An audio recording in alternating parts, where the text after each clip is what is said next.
For example, on the part of commercialization, a worst practice would be that there is no tie back to the operations group. So R&D and marketing are just making decisions without connecting back to operations, and there's not really a well-coordinated launch. That would certainly be worst practice. Best practice, you have a cross-functional team that is engaged and they are actually coordinating the launch and they're actually able to make the launch decisions. In terms of a process dimension, having a formal, yet there is some flexibility in that product development process, but certainly there is a discipline behind using that process. That would be what I call a best practice, versus worst practice on process would be no NPD process, no documentation. Pet projects just can be rampant. Anyone who has an idea can just let that go. I would say in the case of research, it's very clear companies that don't do research and just go seat of the pants and gut feel are not going to be high functioning, versus a company that is conducting research and then evaluating that research and putting it into the process.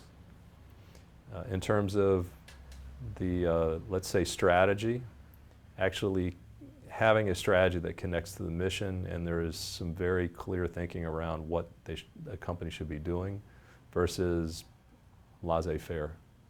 And so those are examples of best and worst. What I would say, interestingly, on our research, the one area where there was no consensus on best practice is metrics.